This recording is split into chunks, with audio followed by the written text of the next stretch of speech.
ऊपर हो रहा है। पूरा आरोपी, पूरे का पूरा आरोपी भोले बाबा है, उसको सजा मिलनी चाहिए, उसका नाम FIR में आना चाहिए। जो बाबा हैं, जो मतलब तथाकथित जो बाबा हैं, जिन्हें कुछ नहीं पता क्या करते हैं क्या नहीं करते, उनकी बैकग्राउंड में जाओगे तो बहुत बड़े क्रिमिनल हैं ये लोग।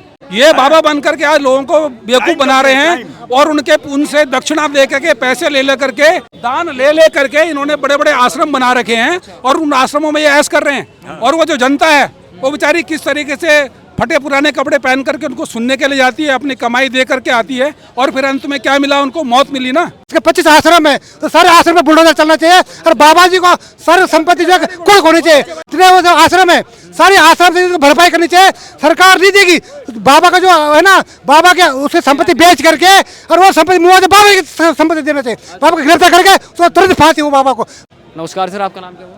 मेरा नाम उपेंद्र त्रिवेदी, देवा पंडित। अच्छा सर, अभी हाथरस कांड जो सुनने में आ रहा है, 100 से ऊपर लोगों की जाने चली गई हैं। जी जी, बाबा सूरजपाल का वो सनसनी बताया जा रहा था, वहाँ पर बाबा अभी तक फरार है। उन जो मौतें हुई हैं उनकी जिम्मेदारी आप किसको देना चाहते हैं? देखिए होता क्या है, पहली बात क्या नाम बताया आपने उनका? बाबा सूरजपाल। सूरजपाल, लेकिन वो किस नाम से जाने जाते हैं? साकार विश्वरी। ठीक है, ये होता भोले बाबा के नाम से, उनका उपनाम भोले बाबा है।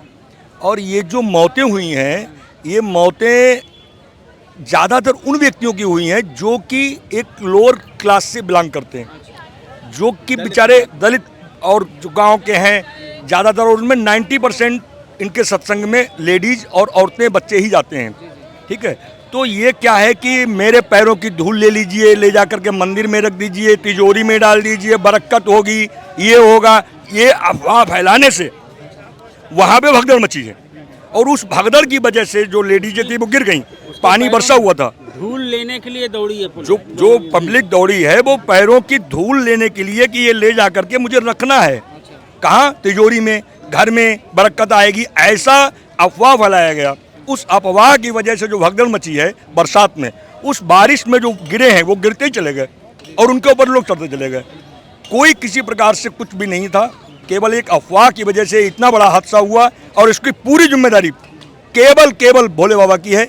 जो सत्संग के आयोजक मंडल है वो उन्हें नहीं, उन्हें खुद देखना चाहिए भोले बाबा को केवल, और उनके लिए जो बचाया गया है। नहीं, बाबा का बुलडोजर चल रहा है, जांच हो रही है। देखिए मैं एक सेकंड, ऐसा है, अब भैया बता रहे, मतलब जो कहने तो कोई भी कुछ कहेगा, लेकिन जो परमिशन प्रशासन का भी इसमें दायित्व है। जो परमिशन वहाँ पे कम लोगों की थी, 80,000 लोगों की परमिशन ले रखी थी, 2.5 लाख आदमी कैसे पहुँच गया वहाँ? ये जिम्मेदारी प्रशासन की भी बनती है, ऐसा नहीं है। लेकिन ये होता क्या है, क्या फंडिंग है, क्या है, ये भगवान जाने, ईश्वर जाने। इसमें फंडिंग का भी बहुत बड़ा खेल है। 80,000 के बदले 2.5 लाख कैसे पहुँच गया आदमी? क्या हुआ ये? अच्छा ये बताइए, कांग्रेस पार्टी के जो नेता अभी लीडर, राजनीति हो रही है, राजनीति राहुल गांधी पीड़ितों के परिवार से मिलने गए हैं, कहाँ है? वो एक केवल राजनीतिक स्टंट है। अखिलेश यादव जी कुछ कह रहे हैं, अब वो पूरा दोष सरकार पे डाल रहे हैं, बीजेपी सरकार पे। यहाँ पे ये नहीं कह रहे हैं कि ये बुरा हुआ, वो भोले बाबा के साथ में क्या ये कोई नहीं कह रहा है कि ये बुरा हुआ। संवेदना व्यक्त नहीं हो रही है, यहाँ सीधा आरोप प्रत्यारोप सरकार के ऊपर हो रहा है। ठीक है, आप संवेदना व्यक्त कीजिए ना, नहीं कर रहे हैं। ठीक है, केवल एक प्रत्यारोप और जो वो है वो सरकार पे डालना चाह रहे हैं, बस ये है इसका स्टंट और कुछ नहीं। पूरा आरोपी, पूरे का पूरा आरोपी भोले बाबा है, उसको सजा मिलनी चाहिए, उसका नाम FIR में आना चाहिए। हाँ, बस ये मैं नमस्कार सर, आपके चैनल से। मेरा नाम रमेश। अच्छा, क्या कुछ कहना चाहते हैं इस हाथरस कांड पे? हाथरस कांड में क्या कहें, इसमें जनता की भी कमी है। जनता इतनी अंधभगत हो चुकी है कि बाबाओं के पीछे जो है भाग रही है। हाँ, बस यही है। अब सर अपने बुजुर्ग माँ बापों को, लेडीज से सास ससुर को, और हमारे जैसे जो है ना बच्चे, वो अपने माँ बाप भाई बहनों की कदर तो करते नहीं है। इन जो बाबा हैं, जो मतलब तथाकथित जो बाबा हैं, जिन्हें कुछ नहीं पता क्या करते हैं क्या नहीं करते, उनकी बैकग्राउंड में जाओगे तो बहुत बड़े क्रिमिनल हैं ये लोग। ये बाबा बन करके आज लोगों को बेवकूफ बना रहे हैं और उनसे दक्षिणा दे करके, पैसे ले करके, दान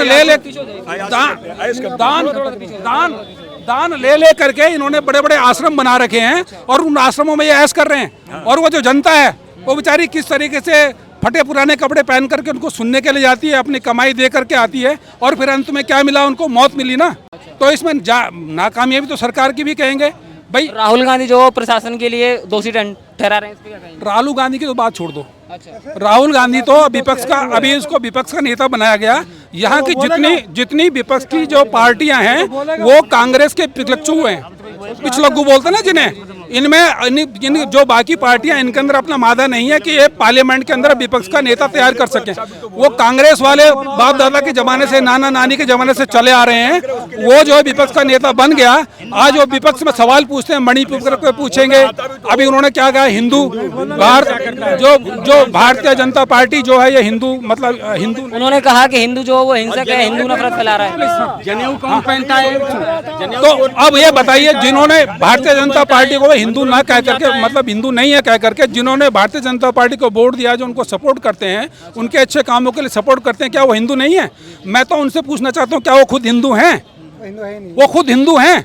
और आज वो जब पार्लियामेंट में आज महंगाई का मुद्दा है, आज ये जो पेपर का लीक हुआ है उसका मुद्दा है, कभी कभी अब सरकार के ऊपर, ये अग्निवीर के ऊपर बात उठाते हैं। ये केवल भड़काने का काम कर रहे हैं जनता को, और ये जनता को सजग होना चाहिए इन लोगों से। देखिए, 1 घंटे का, ये बताइए, राहुल गांधी जो पीड़ितों के परिवार से मिलने गए हैं, इस चीज को लेकर के क्या देखते पीड़ितों के परिवार को मिलने गए हैं। जब वो सत्ता में थे तब कितनी बार पीड़ितों के परिवार से मिल करके आए। आज वो संविधान की दुहाई देते हैं। जब मनमोहन जी प्रधानमंत्री थे, उन्होंने कोई नियम बनाया था, उसको उन्होंने फाड़ के फेंक दिया।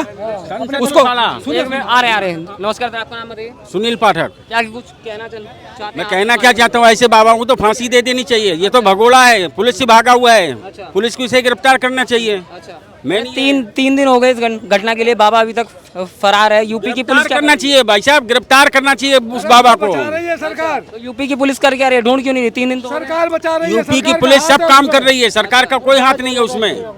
सरकार नहीं बचा रही उसे, पुलिस बचा रही है। उसके पास पैसा, इतना पैसा फेंक दिया, उस पैसे ने पैसा बचा रही है उसे। यस सर, मैं इस बात से सहमत नहीं हूँ कि पुलिस बचा रही है। प्रशासन अपना काम जरूर करेगा, लेकिन आपको पता है कि उसकी तय तक जाने के लिए कि दोषी कौन है, उसको दोषी ठहराने के लिए कोर्ट में तो जाना पड़ता है ना सर। और जब तक प्रत्यक्ष प्रूफ उनके पास नहीं आएंगे, किसी को दोषी कह करके पकड़ के ये कर नहीं सकते। हालांकि उनका दोष है, उनको भागना नहीं चाहिए था। बाबा का कर्तव्य ये बनता था, जब उसके भक्त वहाँ पर मर रहे थे तो पहले तो उनको बचाने की कोशिश करते, नहीं तो लास्ट मोमेंट तक उनके पास इतनी गाड़ियाँ लेकर के वो गए, उनके जो कमांडो के साथ में गए, वो गाड़ियाँ अगर जो वहाँ पर मरे हैं, उनको मरीजों को अगर हॉस्पिटल पहुँचाते, उन गाड़ियों से तो और लोगों की जान बच सकती थी। दूसरा मैं कहना चाहता हूँ विपक्ष के ऊपर सर, आज राहुल गांधी जी को बधाई देना चाहेंगे कि आज वो विपक्ष के नेता बने हैं, लेकिन उनका दायित्व सत्ता पार्टी से कहीं गुना ज़्यादा बढ़ चुका है। देखिए, जब वो किसी बात को पार्लियामेंट में रखते हैं, बेरोजगारी के ऊपर सवाल पूछते हैं, उनका जो मतलब ईमान ये कहता है, उसके बाद उनको पार्लियामेंट में बैठना चाहिए और सरकार की बातों को जो उन्होंने पूछा उसका जवाब शांति से सुनना चाहिए। लेकिन होता क्या है, वो अपनी बातें कह करके उसके बाद में जब प्रधानमंत्री या मंत्री कोई भी अपनी बात को जवाब देने के लिए उठते हैं, ये विपक्ष पूरा उठ करके इनका एक चाल होती है कि उस समय बाहर चले जाएंगे या प्रधानमंत्री बोल रहे हैं, कोई बोल रहे हैं, इतना शोर मचा दें कि वो कुछ बोल ना पाएं। तो ये बड़ी जी सर, इसके साथ ही मैं ये कह रहा हूँ, मैं उनसे निवेदन करना चाहता हूँ विपक्ष से, यदि आपको आगे भविष्य में इस देश में काबिल होना है, कामयाब होना है, तो आपको पेशेंस के साथ में सरकार की बातों का जवाब सुनना होगा, फिर उनके प्रश्न करने होंगे। दूसरी चीज़, जो आप इस तरीके से बाइकआउट करके चले जाते हैं, इससे 1 घंटे में करोड़ों रुपए का नुकसान होता है, जो हमारा होता है, इनका नहीं होता, करोड़ों रुपए। तो मैं उनसे निवेदन करूंगा कि पार्लियामेंट को कभी भी इस तरीके से जो है ना वो मतलब दंगा फसाद करके खत्म करने की कोशिश न करें। धन्यवाद। क्या नाम हुआ आपका? जयप्रकाश। अच्छा, क्या कुछ देखते हैं आप हाथरस कांड को लेकर? 100 से ऊपर जाने जो वो जन चली गई हैं हाथरस में, और बाबा अभी तक फरार हैं, क्या कुछ देखते हैं? बाबा को तुरंत गिरफ्तार करना चाहिए। और बाबा कहीं भी हो, कितने बड़े ओहदे पे क्यों न हो, कोई राजनीति क्यों नहीं कर रहे हो, चाहे वो अखिलेश हो या कोई भी हो। कल अखिलेश यादव पर वो उनकी जो है ना बोल रहे थे, हुआ तो हुआ, राजपाल यादव हुआ तो हुआ, तो इनका कम से कम जाँच होनी चाहिए। मत सरकार हो चाहे किसी सरकार हो, जिसने संरक्षण दिया, उसके 25 आश्रम है, तो सारे आश्रम में बुलडोजर चलना चाहिए। और बाबा जी को सारी संपत्ति जो है कुर्क होनी चाहिए। और जो जितने बुलडोजर है, जितने वो आश्रम है, सारी आश्रम से भरपाई करनी चाहिए, सरकार नहीं देगी। बाबा का जो है ना, बाबा के उसकी संपत्ति बेच करके और वो संपत्ति मुआवजा बाबा की संपत्ति देना चाहिए। बाबा को गिरफ्तार करके उसको तुरंत फांसी हो बाबा को। बाबा तभी, क्योंकि आगे बाबा सबको मुआवजा उनके पैसे हाँ देना जितना बाबा है ना, हर बार तो बाबा बनते रहेंगे, इन बाबा का कड़ा एक्शन होना चाहिए। सरकार को सोचना चाहिए ऐसा बाबा भविष्य में न बने। ये बताइए, राहुल गांधी जो कहीं ना कहीं प्रशासन की गलती बता रहे हैं कि प्रशासन ने जो वो ठीक से ध्यान नहीं दिया। राहुल गांधी जो है ना, राहुल गांधी तो प्रधानमंत्री को बोलने नहीं देते, पार्लियामेंट में हर चीज का विरोध करते हैं, ये अग्निवीर का विरोध करते हैं, इन्होंने देश का विरोध करते, देश का विरोध, मोदी का विरोध करते, देश का विरोध करते हैं, ये बाहर देश को गाली देते हैं, यहाँ का खाते हैं। राहुल गांधी किसी काम के नहीं है, वो निकम्मे हैं, उनको कुछ बोलना आता नहीं है, नहीं कुछ सीखते, भाषण देबाजी हिंदी में करते, हिंदी उनको आती नहीं है, देश के बारे में कुछ जानते नहीं है। राहुल गांधी बिल्कुल निकम्मे नालायक है, उनको विपक्ष नेता बना के इन्होंने बहुत बड़ी भूल कर दी। और भविष्य में विपक्ष में रहेगी 30-35 साल तक, कांग्रेस कभी आगे नहीं आएगी और बीजेपी अभी 30-35 साल तक बीजेपी रह सकता है। बहुत बहुत शुक्रिया।